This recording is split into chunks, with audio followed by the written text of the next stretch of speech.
All right. I am just going to go right into it because there's so much on here that I want to get through. Hi, everybody. Nice to have you with me. And today we're going to chat about this Ableton Live 12.2 update that they announced today. And they've been taking good care of us. When they did Live 12, a lot of people felt that stuff was missing. There wasn't really that much. They did the 12.1 update. I think that was in the summer, maybe six months ago. And now they've got 12.2. And honestly, my original title for this was that I was going to look at every new feature. And the more I went through, there are too many features. There's so much stuff. So we'll get right into it now. And 12.2. Okay, I've got 3 different pages loaded up. This one here is their blog. It's got basically the main points. And we're going to look at the release notes and go through and make sense of all of this. And this isn't going to be a demo. If you know me and you've been to these streams before, I generally don't, when there's a big update, I generally don't update. I don't download it until it's released. I like the surprise. I like the feel of everything's fresh when it's finally announced. But I'm in the beta test program, and for little smaller updates with bug fixes and stuff, I'll load those up a lot of the time. But I try to wait with these, and I look forward to this one being out. So anyways, a lot of people have done demos, and I'm sure there's a lot of them around. What we're going to do here is a chat. I'm going to chat with you guys, my viewers, subscribers, and see what we're enjoying about this, and really go through the whole list of what's in here instead of just going with the main points. So we're going to do the main points first, though. This bounce to new track that people have been so excited about. I guess Pro Tools does this, and it's been years since I've used Pro Tools, but the bounce, the concept with this, we're going to watch the video. And the concept with this is that you're able to take your track and, okay, this is the older one. So if you've got your MIDI track here, you're able to take this track here with all of the effects, this part of the track here, with all of the effects, all the processing, whatever, and you'll right click here. There's going to be an extra option here where you've got freeze track. You'll have or bounce it to a new audio track. It'll create the next audio track, do everything for you instead of having to do, there's ways to do it otherwise, but it takes up a lot of steps. But so let's go back here. I just want to watch this video. I loaded it up real quickly in the middle of the night. I had a weird night's sleep. I couldn't sleep till 3 in the morning, or even 4, I think it was. Then I woke up at 7 and I couldn't sleep, and then I slept another couple hours. So anyways, I was half asleep when I saw this morning. So let's have a good look.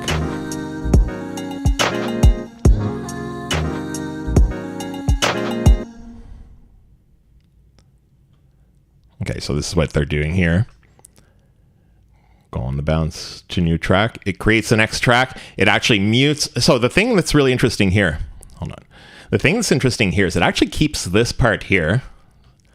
And if you want to go in and fix it up and bounce it again, you can do that. It doesn't take it and just remove it from your clip and put it onto a new track. You can still work on it, but it'll mute it while you've got this other one, and you can decide what you want to do with it, or just keep going with this one. Or I'm assuming you could probably do this, do a couple little changes, bounce this other one to yet another track. So let's look here. This is sort of nice. It's really quick to do a reverse. Okay, so that's the bounce to new track. And you can do this with MIDI or audio track, which is interesting. So whichever processing you have, I could see this be really useful for if you're taking a vocal, doing a whole bunch of stuff and putting some effects that might have a little bit of randomness to them, and the same way that you usually would, and you'd usually resample it or just freeze it and whatever, but you're able to, I don't know, take little bits and pieces, do stuff with them. It'll be interesting. People have been asking this for a very long time. The auto filter, which I use on every track, I'm glad they worked on this. There's a bunch of stuff they did in here. One of them, like one thing that I'm the most excited about that I've been wanting for years. But anyways, let's watch this. Why is the quality so... Oh, there we go.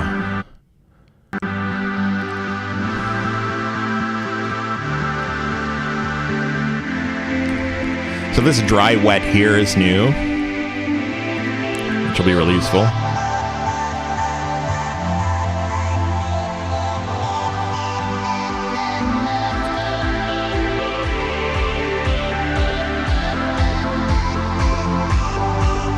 Morphing will be useful.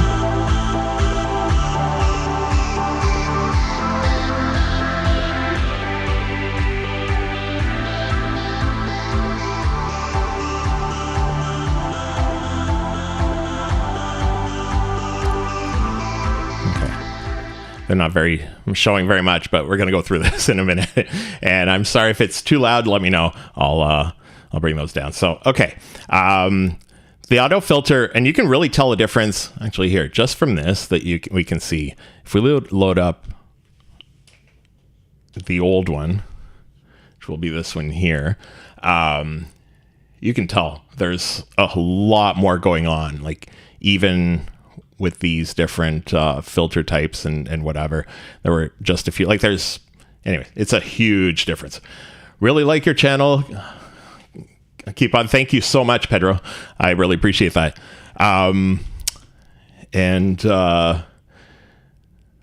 Okay, so expressive chords is the third one. I think this is the last video they have. Let's look at this one. And this is basically, from what I understand, is you're able to press one key and it'll play chords. But I like the strum idea that's just built in, and I like that the way these are set up, I'm assuming you can just, you can automate these. So the strum can be automated a little bit, so you can have a little bit more strumming, on one note or on another one. So I could see that. Oh, thank you for the push one videos. It's funny because, excuse me, I've been noticing that, especially there's the last push one, is push one still useful today, has... At the beginning, it didn't really do much, and that video almost wasn't even released because everything was fuzzy. When I recorded it, just the quality wasn't great, and I was able to like bring up, get rid of the grain and stuff, and do that. So yeah, I'm glad you enjoy it. And actually, even with push one, I think a lot of the updates that are coming up in here, the beta that I'm talking about now, in 12.2, I think a lot of these will work on push one. There's some stuff obviously that can't, but yeah, that's the push one sitting here still, and I use it still every day. I'm thinking though of getting the push 3 lately. Like I'm really close, but I don't know. This still works amazing well. So yeah, I'm glad you like the videos. And a lot of people have mentioned that a lot of people aren't doing push 1 videos anymore. And even if I do get the push 3, I think I'm going to keep this one and still do some stuff, especially like comparisons as the two split a little bit more, when you can do a little bit more with the push 3 to see if this one's really left that far back. But really, like, there's so much you can still do with this. So yeah, I'm glad you enjoy the videos. Thanks for mentioning it too. Thanks for being here.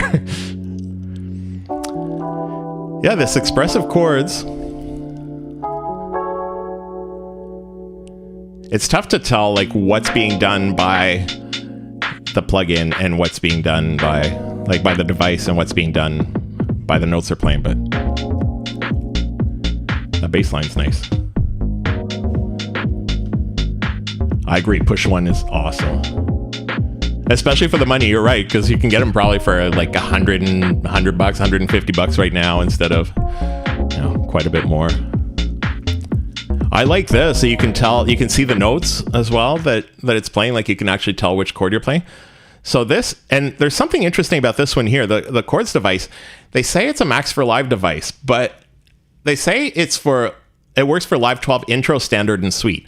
And if you know about like Max for Live and how it works, it's basically usually just with suite, or you can buy it separately and run it on standard. Probably intro as well. I'm not even sure if you can. So the fact that they have a Max for Live device that can be used in Live 12 intro is interesting. I'm not sure what kind of magic they played with that, or if it's running Max for Live already. They just don't usually give you access to it. Whatever it is, yeah, it's interesting that they do that. And then there's some stuff here for Roar. And if you guys aren't using Roar, you have to try it out. No matter what music you make, like even for myself, I do a lot of deep house, and I don't do a lot of distorted stuff. And that's the second that I loaded. I actually think I did it either on stream or I did a video about it. It was when Live 12 came out. It might be the stream where I tried it for the first time. But anyways, Roar was just, it's amazing. There's something about the sound in there. I have Trash. I have a whole bunch of them that are like technically supposed to do the same thing, but this one, there's something about the sound, just the presets in it. There's just something about it. Roar is, don't what is it? Don't sleep on it. I don't usually use that expression, but yeah, it's meant for this. Meld, which I haven't even been using nearly enough. They've done some new stuff where you can play some chords with the 4 sawtooth waves. Anyways, they're adding some stuff to Meld, so that'll be really nice too. The resonator and like the spectral resonator and the resonators, they do the scale awareness, and I've been noticing Ableton doing that a lot with updates.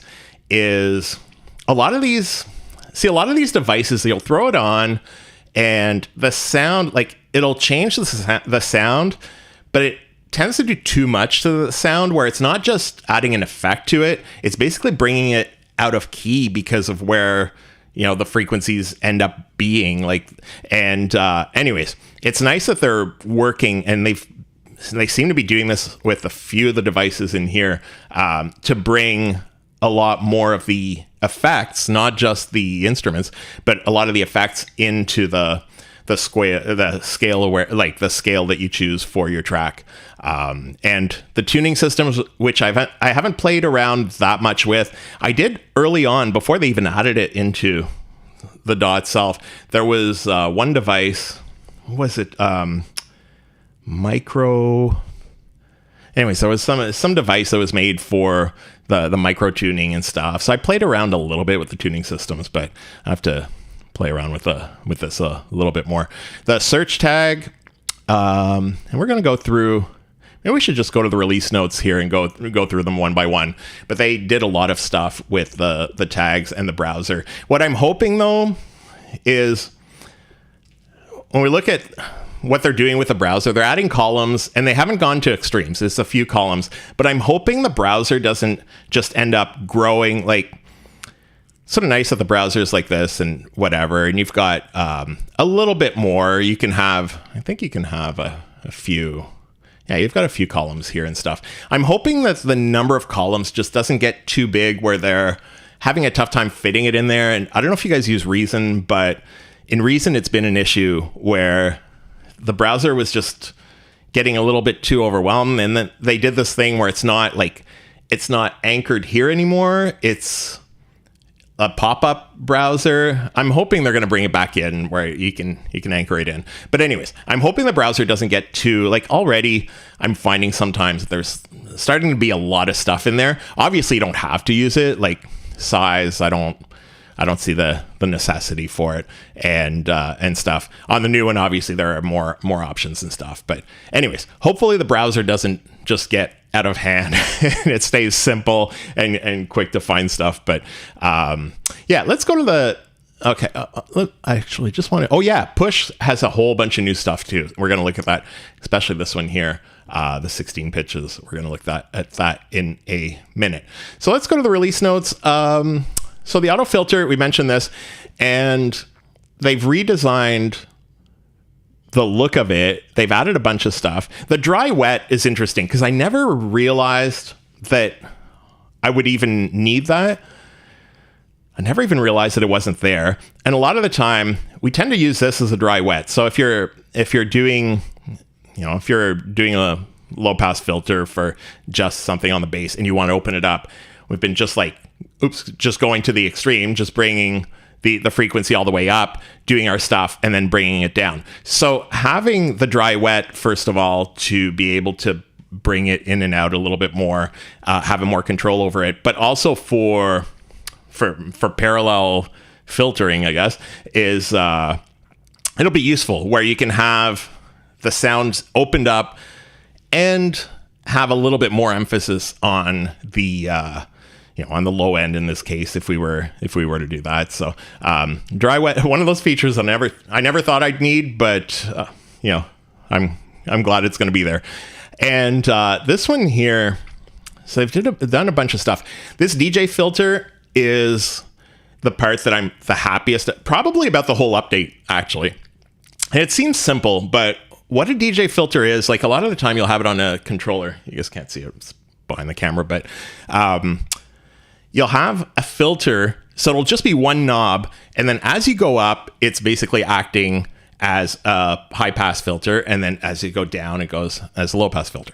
And it seems simple because you could just do it with two filters in a way and just have that. But there's something about having that one knob, especially if you're doing any sort of EDM or house music, where you'll want to have you'll have your rise or whatever, and then you can bring it way up, so it's getting rid of all the bass, and then you bring it down all in one shot. So you go from having just the high end to just the low end, and there's something about the feel of the filter as it goes from the high end to the low end. Like, I don't know what it is. There's something beautiful about the sound from that, and I'm excited to have this.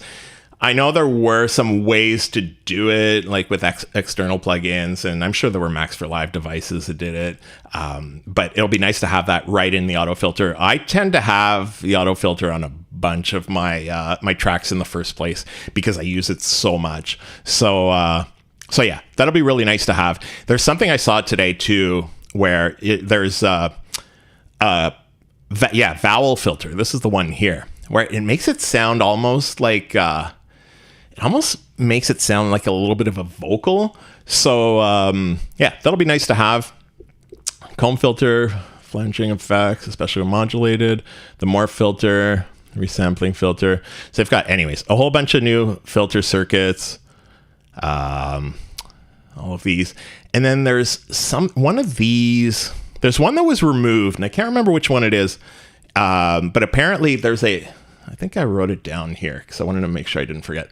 The SMP filter curve apparently was removed, but it looks like there's a legacy mode, so you can, yeah, it'll still work. It'll still sound like it's supposed to, apparently. But I haven't used that specifically or knowingly used it unless I'm like pressing around with buttons. But anyways, if you're worried about that SMP filter curve being gone, apparently it's not going to be gone. It might be called something different or whatever. So modulation improvements, list of LFO shapes. And this is still in the auto filter. Like, all of this that they did is actually impressive. And that's why, like I was saying at the beginning, like I had planned on going through each point one by one and talk about every single new feature. There's no way to do it. Like, even if we look here, we're still at the very, very top of this file. If you look up here on the top right, we're scrolling down. We're still way at the beginning. And this is just the beta release. Or no, actually, you know what? Yeah, we're still at the beginning, but it's true. This has the other updates below. But anyways, there's a lot of updates to come on there. And Push has its own page with a whole bunch of updates as well that we're going to look at in a minute. So, there's a lot of stuff in here. The improved signal flow. See, a lot of these things, like, we'd have to sit there and try to figure out what they're saying. So it'd be nice to play around with it once I do install it. So the dry wet control, which is the big thing. the automation. Okay, so now there's the keyboard workflow with a bunch of stuff, and a lot of it is for automation, for breakpoints and stuff. So there are a lot of new options there. So yeah, that'll be useful if you want to be able to do stuff with the keyboard, which is really it's worth learning the shortcuts. That's one thing a lot of people do in Ableton, is they're doing everything with the mouse or the trackpad or whatever. And which works, but if you want to be like the people that are the fastest at working in Ableton, they're the ones that use the shortcuts for everything. So it's worth practicing the shortcuts. I did a video a while back. I think I talk about it in there. And the video didn't really do that much, but it should have, because I actually I was proud of the information in there. I have to go check it again, but I remember, I'm trying to remember that it was basically 7 days to get better in Ableton. And anyways, one of the days was, and if you're looking for it, and it's got a little arrow going up, I could load it up, but anyways, yeah. And one of the things that I mentioned in there is the practicing shortcuts for a day. You just sit there and you choose a bunch of shortcuts and you just practice them over and over and over until it's natural. Just things like adding a new track. And this is one of those things where it's like, do as I say, do as I say, not as I do, because I tend to forget to use these, and I'm usually going and just adding an audio track. But just the fact that you can use Command T and create a new track really easily is, just one of those quick things. Anything that you're doing, I'd say anything that you're doing on every track, just try to find a few shortcuts that you can shorten. But a lot of these things, we're doing so often, and just you're saving maybe just a second, but if you're doing it 30 times in a couple of days, well, you've saved 30 seconds. That doesn't seem much, but add it up over a year, just everything adds up. Okay. So there's a bunch of new stuff, basically keyboard shortcuts to deal with the automation, the navigation and stuff. So that'll be nice. Move the insert marker along the grid, left and right arrow keys. So that will be, don't we have that already? That's probably something different than this, right? Yeah, anyways, those are things we're going to look at once I do install this thing. And I don't know how long it's going to take before they actually release it. And if you weren't here at the beginning and you're just jumping in now, I tend to wait for these bigger updates until they're out instead of installing the beta. And then I like having everything ready to, I like having the full version, not having to deal with anything when it does come out. So I try to be patient and wait for these things. So I look forward to trying a bunch of these things out. Mouse selection, change envelope and arrangement. Okay, so bounce tracks to audio, that's what we were looking at. We watched a video about it earlier, and this is the one that most people are talking about it, where you can bounce. Okay, so there's bounce track in place as well, which is interesting, but bounce to new track just makes it so much easier just to do a quick export of whatever you're working on. And I love that it removes a whole bunch of extra steps, so that'll be very useful. And there are a few shortcuts. These will take a little bit of getting used to as well. Control, Alt, Shift, and J, or Command, Option, Shift, and J. So you're hitting 4 keys, but once you get used to those 4 keys, it'll be so much easier than having to do it now with a bunch of different steps. So the freeze and flatten command and the flatten command for frozen tracks have been renamed to bounce track and okay. Okay, I get it now. So the freeze and flatten track, and then if you've already frozen it, if you don't know what these are, because Ableton, they call it something different. So if we do this, if we have this, we had some music here, we can go to freeze track, and freeze track is useful. A lot of people wonder what's the difference between freezing and flattening it. If you freeze this, it'll just freeze it, and then you can't make any changes here, but you haven't really printed the results. You can still go back, you can unfreeze it, and keep working on it and then freeze it again. It's useful a lot of the time if you've got, if you're working with something that uses up a lot of CPU because it'll reduce that a lot. And then, so that's the most useful for it. And then if we go, we'll unfreeze it.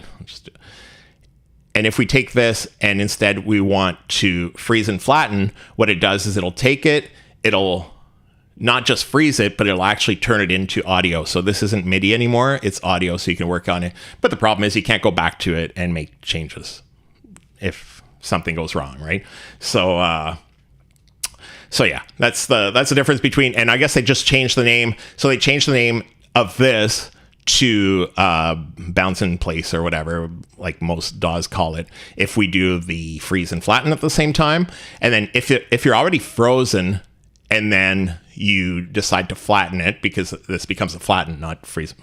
Anyways, they call that bounce in place. And then the other one is the bounce track in place. And then the other one is bounce it to new track, which when you do this, instead of bouncing it right here and turning it into audio here, it'll create a track here, turn this into audio, and then mute this one. So does that make sense? I don't know.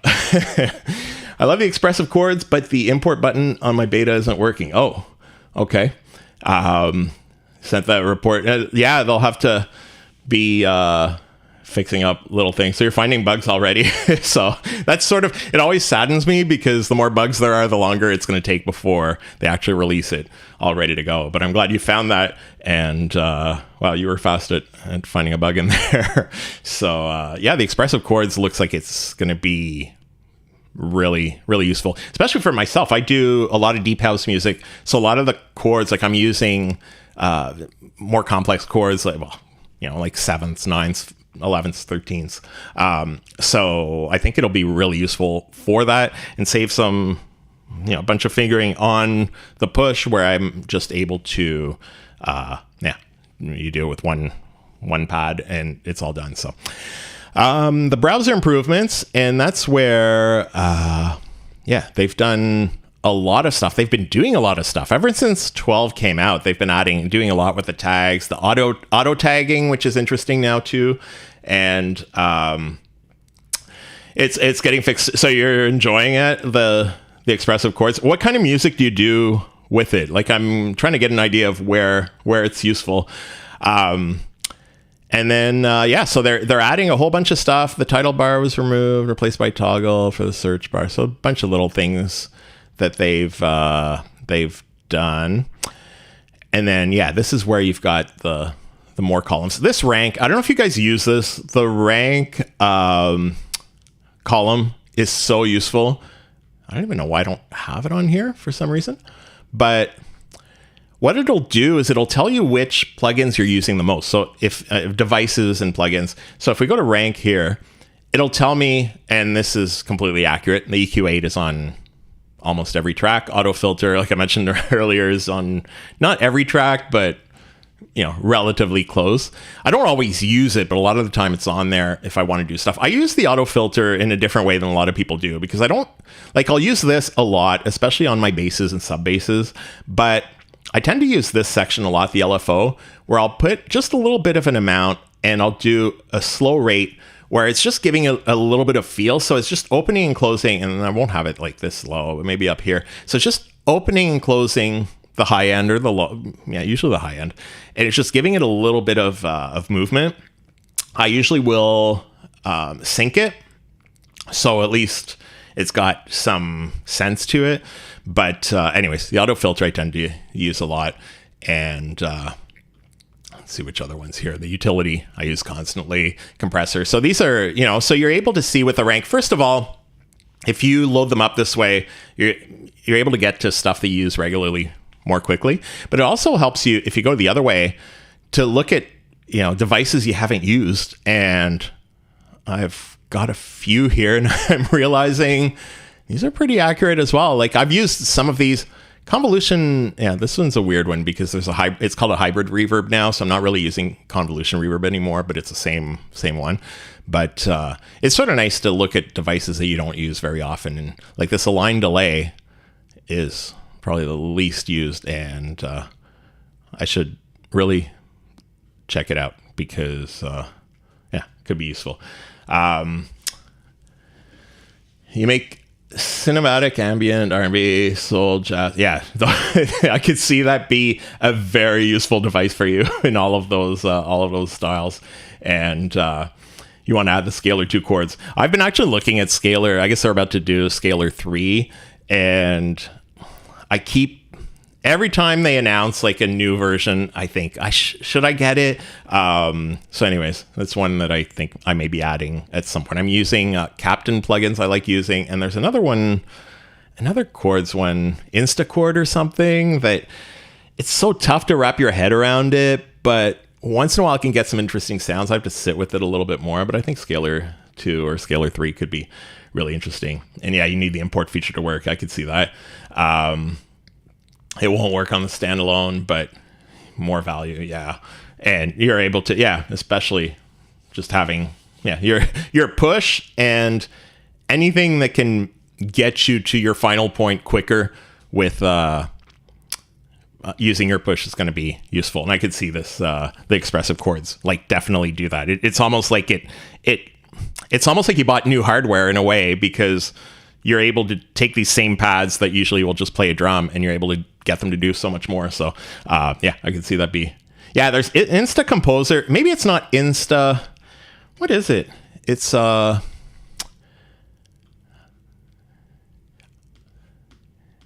isn't it Instachord? They have a few of them, and yeah, Instachord and Instascale, and then Insta Composer I haven't used, but the Instachord is useful.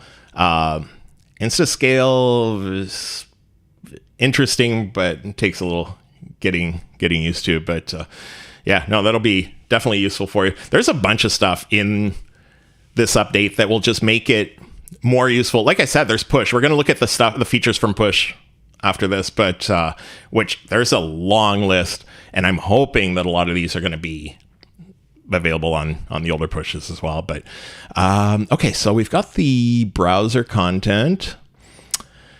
You can reorder them, whatever. So new display options. Like, I'm not sure what they mean with that, but anyways, the quick tags, and then this here, the custom icons, I think can be useful. It's not, I don't think it'll be necessarily like completely game changing, but it'll be useful where on here, you're able to, like this one here I have as MIDI files. I've got my reference tracks and my sound library. So I could see myself choosing like maybe this one here for MIDI.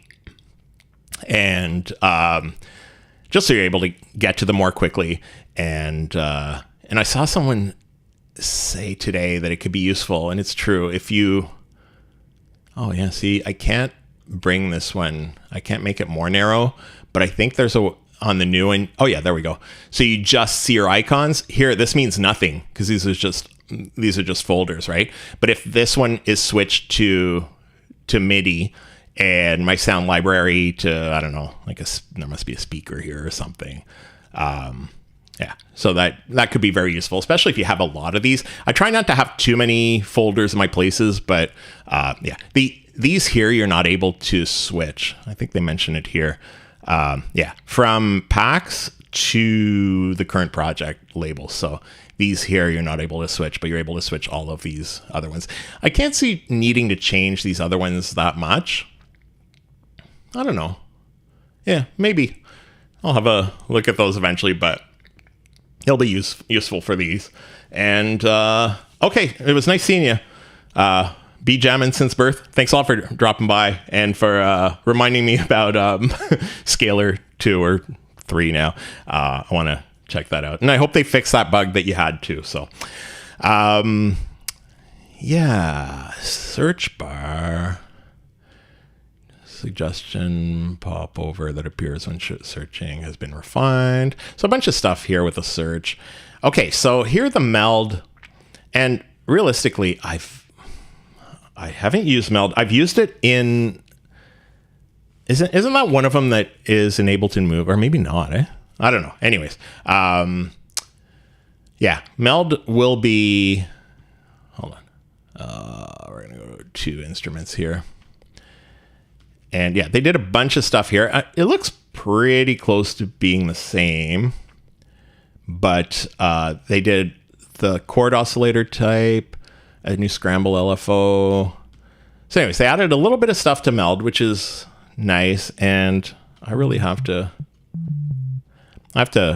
use this a little bit more. It's like I've been sidetracked with a few new synth plugins that I got lately and not using these. And like, anyways, I've been wanting to use these ever since, I think this was in 12 is when it did come out. So anyways, I want to spend a bit more time in this. Okay, Roar. Like I mentioned earlier, Roar is the one where you have to use this. If you're not, if you haven't used it, it's worth loading it up and playing around with it. And there's a bunch of new stuff in here, new delay routing mode, dispersion filter, MIDI sidechain. This is one that I saw that is sort of interesting because they say you can use it, have sidechain to control the pitch of the feedback. So, and I've been noticing this with a few of their devices. They seem to be using the effects, and you're able to do tonal type stuff with the output of the effect. And from what I understand, this is what you'd be able to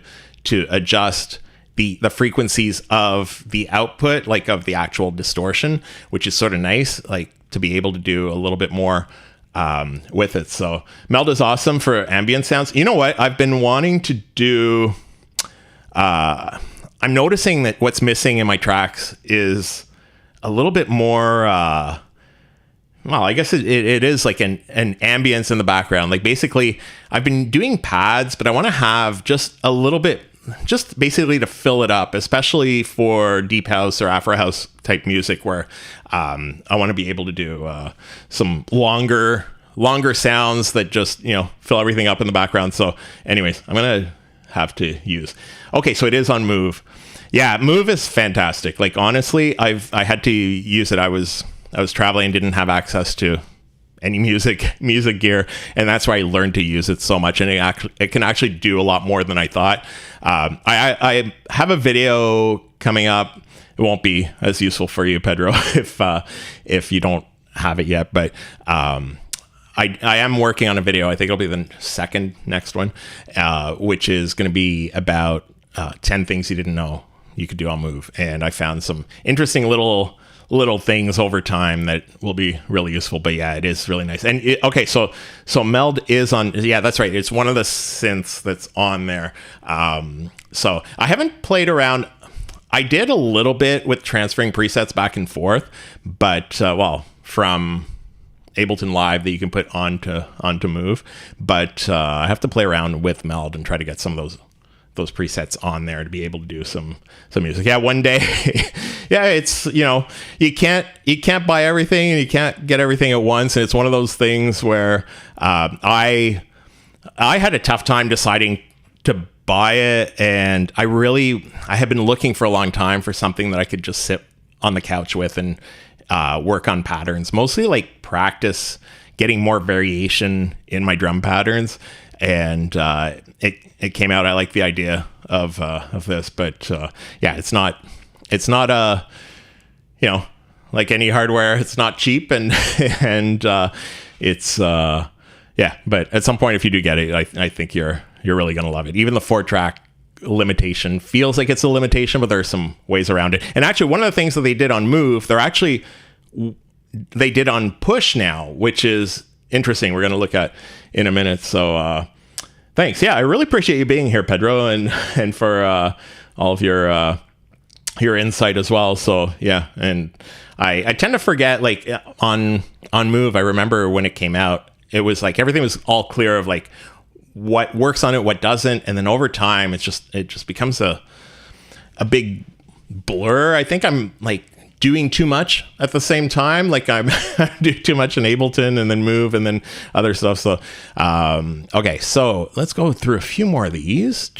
Roar envelope hold toggle. So yeah, there's a bunch of stuff on Roar that'll be nice. The resonators that I actually don't use that much, mostly because I don't know, I find the sound sometimes irritating, like to my ears. So I'm like, I tend to not play around with it that much, but I probably should. And having the resonances work in the current scale, that'll be really useful as well. And maybe move would replace the push one, the sound card, and other stuff. Maybe, but I don't know. I don't think. Well, it depends on like how you're using it. There's something about it that, like, if I had if I had the choice between the push one and move, I'd still stick with the push one. Like if I, move is nice, but I find that sometimes it takes more steps to do something really, if you want to quantize, you just press the quantize button on push. On there, you have to, a few extra steps, and you have to hit shift and the button. And the sound card can be useful. I guess it depends on what you plug into it, but the only input is an 1/8 inch, like 3.5 millimeter input. So that could be limiting as well, depending on what you're using. So, yeah, I think if you're between the two, I think the push will be even more. Well, again, it depends on what you're doing with it, right? I like it as an addition to it. And even as a controller, I've tried to use it as a controller. And it's like, it felt limiting, even though it doesn't need to be. And I'm sure the more you get used to it, it's all muscle memory, right? But I do like the buttons on the push. But then again, it depends on if you want something that you can bring around, because bring the push, even the push one, it's heavy. Like it's big and heavy. But so if you want something more mobile, the move. But yeah, you're able to do so much on the push. When you do get the move, it'll be a nice addition. But I think you're set for now with your push. I just love the push so much. Like the first time I even heard about it, it was amazing. And I think I realized I've had it for 10 years and I'm still learning stuff on it. It's weird. Like you think that all the buttons after a while. So with a good XLR jack inputs, yeah, that's the thing. Or I guess you can. No, I'm thinking about the push 3.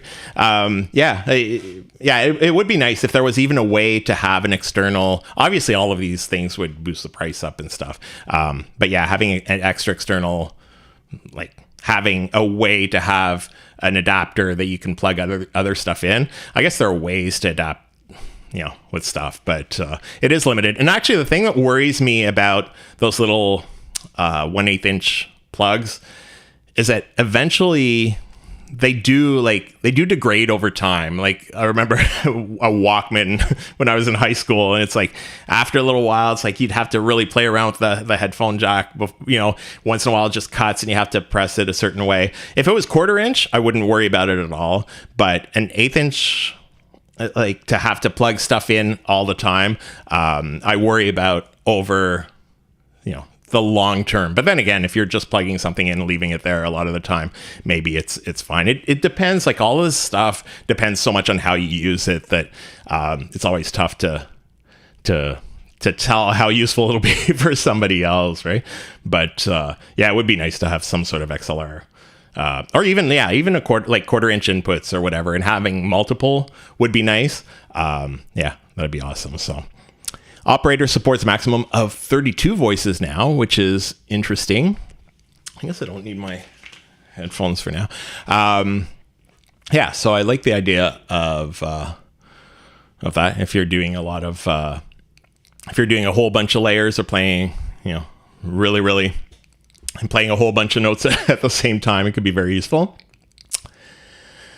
Device header improvements. What is this? The triangle toggle used for expanding. So they're talking about this here where you're expanding. I hadn't even noticed this when I went through this earlier. Is now only used for sidechain settings. A new arrow toggle is used for devices with a breakout view. Okay, so wait, I don't see the other one they're mentioning here. So they're saying this here. Oh, okay, here, like on Roar. Oh, okay. So they've got a different button for the sidechain, because now if we just load a compressor in here, So you've got this, and this is where you've got your sidechain and other stuff. So I guess they're splitting it up. So one of them is for the sidechain, one of them is for expanding it.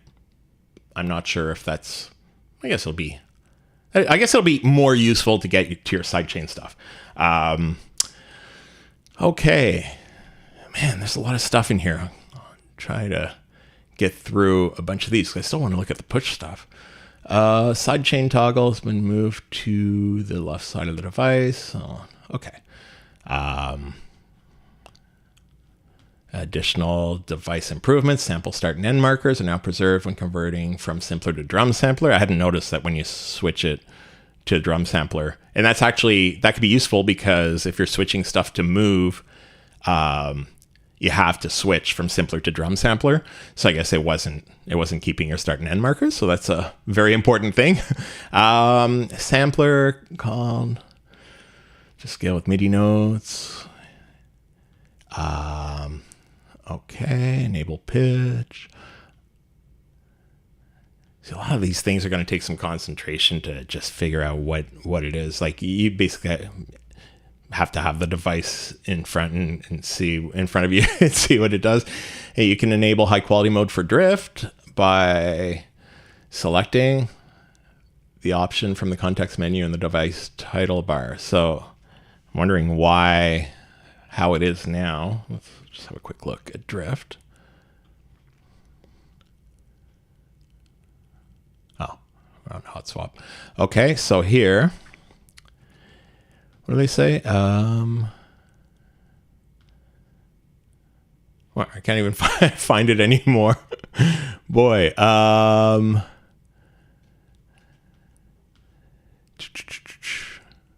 Where were we? Okay, anyways, I'm not even going to bother with this, but there's some improvements there. Okay, new default preset for auto filter, temporary selection auto filter presets, a whole bunch of stuff. Corrected the tuning for the upright bass preset, which apparently had some issues with it. Fixed some small typos. Okay, Max for Live improvements. Whoa, there's a long list here. If you're doing stuff in Max for Live, this will be very useful. I tend to sit in Max for Live, do stuff for a little bit, and then I get sidetracked and I just come back into Ableton and I never finish my project. So I've got a whole bunch of like Max for Live projects that are like just in their beginning stages. But yeah, anyways, they did a whole bunch of stuff there. The arrangement view improvements, track headers. Oh yeah, they basically, what they're doing is if you've got some automation here, let's do here the automation and here. Basically, from what I understand is if we do this, we can have an extra one here, and then you end up having sometimes the same automation stuff on two different, see if we can have it show up here on two different ones. And from what I understand, they're fixing it so you'll only see it once. So you won't have three different places here that have the same thing. So just little quality of life improvements that can be very useful. Delete all take lanes. Now I'm glad they're doing this with the take lanes, because if you're doing multiple takes, if you're doing the comping for your vocals or whatever, and you go through it, it seems like it was a little tough sometimes to get into it where you're going into the take lanes and loading them. It took a little bit, like it wasn't automatic and right in front of you. So they're doing some stuff with the take lanes to make it easier to get to them, easier to delete them. This one, the delete unused take lanes. So if you've got some clips in it that you haven't used at all in your main lane, like in your main vocal or guitar part or whatever it is you have, if you've taken you recorded 15 times and you used maybe seven of those takes, you can delete all the extra takes. That'll be very useful, especially if you save it before and save a copy of it. I'm still waiting for Ableton to do that with the versioning when you're saving stuff, so it keeps the old version you had, and then you're able to easily save a new one with a different number at the end. Like I tend to save as I go pretty regularly. So I'll add, you just add 1 to the number. But anyways, if you want to get rid of the take lanes that you haven't used, it'll be really easy, which is really nice because a lot of the time you're recording way too many of it's so easy to record a whole bunch of them that it's easy to have. It's like when you have 80 different pictures of the same waterfalls because you went somewhere and there's like really 3 good ones in there. So so anyways, that'll be useful to have. Group tracks, many nested tracks take up less space in arrangement view. So that'll be nice over here where if you've got a group, they found a way to make it more concise. The automation lane is hidden when the parameter already has an existing automation lane. See, this is that part here where, you'll have less of this where you've got the same thing in 2-3 different places. Session view improvements. Scene follow actions can be toggled between unlinked and longest. And they did a lot to follow actions, and we'll see that on push especially. But control surface improvements. The arming behavior. Okay, so if you're using an APC64, it looks like, and move, it looks like they'll fit a little bit more. They'll work a little bit more like push was working. I haven't noticed the arming, the arming behavior being that different on move, but anyways, that could be useful. Additional improvements. Okay, we're getting to the end here. When we get to bug fixes, that's where we're not doing up like the new features anymore. We're just fixing. Then we won't go through all these bug fixes, obviously. Scales menu now uses the clip color. Now possible to specify. Okay, so a bunch of little things here that they add at the end. Translations in French, German, a bunch of languages, which might be useful. I never tend to set it up in French, even though I grew up as a little French kid, French Canadian boy. But sometimes I feel like I should switch it over. But a lot of the time, it just takes me more to concentrate in French than it does in English. So I just switch to the English. Okay, so bug fixes, a whole bunch of stuff here. And some accessibility stuff again that is always useful for people using screen readers and stuff like that. I'm amazed at how much is available now that you're able to do, for somebody who has vision issues, that they're able to really make music with a computer with software, which is just fascinating. Retrigger set to off. Okay, so anyways, a whole bunch of bug fixes here. You can have a quick look oh wow, there really are a lot. So anyways, they did this. So the last one I want to look at is the stuff with push. And the only thing here that I noticed with all of these is they haven't made it clear. Usually they make it pretty clear on what is available in push 1, push 2, and push 3. And a lot of the time, push 2 and 3 sort of end up together, and there's a bunch of stuff that isn't possible on push 1 just because of how the screen's set up. On this one, they don't make a difference between one push version or the other. So these may not work at all on push 1 and 2, or they may. Usually when they just say push, it works on all 3, but there are some of these things that I can't see working very easily on push 1. But anyways, we're going to have to find out eventually. But follow actions is the big one, where if you don't know what follow actions are, if you've got a clip here, you're able to take a clip, and then once it ends, you're able to decide what'll happen next a lot of the time on here. So if you've got this, when you get to the end, you're able to decide, will it go to this next clip here, if you've got 3 clips, or will it go randomly between them? You're just basically deciding what happens at the end of the clip instead of just looping and going back to the same one. And a lot of people have been wanting this on push, especially standalone mode. I could see it be so useful, where you want to have some variation. If you've got some, you've got a drum beat or something, you don't want it to just sound like an 8-bar loop over and over. So yeah, follow actions can be amazing.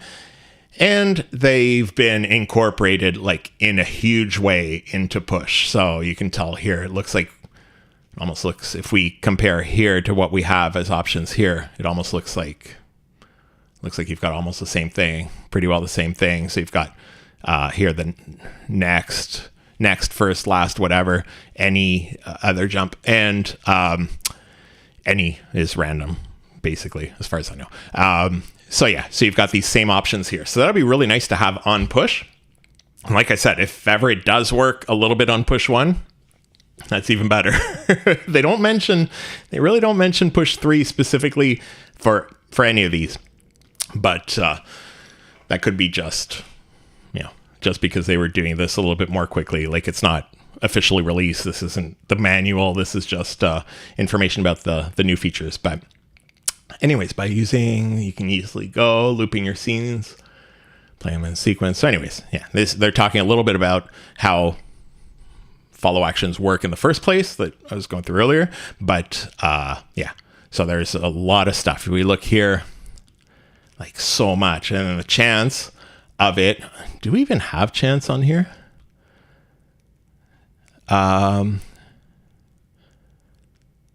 It's been a while since I've gone through the follow actions, but yeah, anyways, you've got the chance, which is basically it may be hitting once in a while. So you've got a little bit more randomness on top of the randomness. Yeah, it really does look nice. You're right, Pedro. Scene colors. So you're able to change the scene colors. Okay, this is the main one on push that I'm excited about. You're welcome. Says, thanks for your review and study. And I appreciate you being here. I always like to do these when there's a new update announced or a new release. It helps me find out what's in there as well while I'm looking at it with you guys. So, and this 16 pitches layout, I'm so happy they did it, because that's the one thing on Move that I felt was missing on here, on the push, is the 16 pitch. And if you don't know what the 16 pitches layout is if you've got a drum kit here, just actually one of these are drum kits anyways. So you've got your drum kit here, and you're able to play. They won't play anything, so I don't have any of these pads loaded up, but you're able to play these. But what you're able to do with the 16 pitches layout on the Move is you've got this, but then you've got another set of 16 pads, which are the pitch. So you're able to play. I'm just going to duplicate this and pretend it's the Move. Oh yeah, I can't, because yeah, we can't put two drum racks in the same spot. But anyways, so you've got another set here. So basically you choose your pad on the left one here, and then on the right, you're able to go and play this pad tonally. Like, you're able to go up and down 16 pitches, and then you can do octaves up and down. So you really have more than 16 pitches, but it's also, it also works where it'll be, from what I've seen, you're able to set it so it'll actually stick to whatever key you're playing in. So yeah, it's really nice to have, because what it does is it takes this drum kit, and even if you have a hi-hat, you're able to play it with a higher and lower pitch, because if you're playing a hi-hat just yourself with drums, you're not hitting it exactly the same way every time. So it adds a little bit of randomness if you're able to go up and down a little bit. Yeah, it can be interesting. On the Move, it's really interesting because you're limited to 4 tracks. You're able to put more sounds into there. You could put just a synth note and then play it with the pitches or whatever. Anyways, this is game changing for sure, because having that, if you use push already, you may have noticed, but if you press this, can't even see because they actually turn it off on push 1, the lights of what it says. But anyways, you're able to go, you've got your normal 16 pitch mode, and then you're able to press it again, and it'll give you velocity. I don't know if you guys, yeah, you can sort of see this part here. If we're going, yeah, I wish I had my camera up here set up, but anyways, you've got your pads, and as soon as you go here, you've got your velocity. So you're able to go like a lower velocity, set up a bunch of your notes here, and on whichever velocity, you'll be able to press this one again, and it'll give you a 16 pitch mode where you're able to play it as an instrument. Like this is basically, if you look at this is your drum rack, and on push, this would be your pads to play the musical notes. So you're able to mix both of those together, and apparently you're able to do it with simpler slices as well. And if you're not slicing stuff in simpler, you have to try this, where you just drop anything, like we'll just do a vocal just so you see what it can look like. But so if we just go here, I'm gonna just get rid of the drum rack here. If we take this vocal loop and we just drop it into an empty MIDI track, this is simpler here just normally, but if you go to slice mode here, it'll slice it up for you automatically. So you don't have to sit there and slice it. You can fix up these slices if you need to, but basically you're able to take these slices and then play them with 16 pitches. So right now you've got these. If you want to, you can transpose everything, but it transposes the whole thing. But this way you're able to play each slice with, like, this is amazing. This is going to make such a huge difference. So, and I'm hoping this will work on the push 2 and push 1, because I can't see any reason where it wouldn't. Like, just physically, it's like the pads are already there. Like, you know, it should be able to work on there. So anyways, and you're able to do, as I said earlier, the octave up and down. So if you go down an octave, you're able to play, you know, another 16. So you're able to do so much with a sound that you used to be limited to either on a drum pad, where you were limited to just these 16 sounds. And I mean, yeah, you can transpose like specific notes and stuff, but yeah, it was a lot more work than just being able to play it this way. So this will be very useful. Bounce tracks to audio, which is the same as we were talking about earlier with the bounce in place, but you're able to do it straight on push, which is nice as well.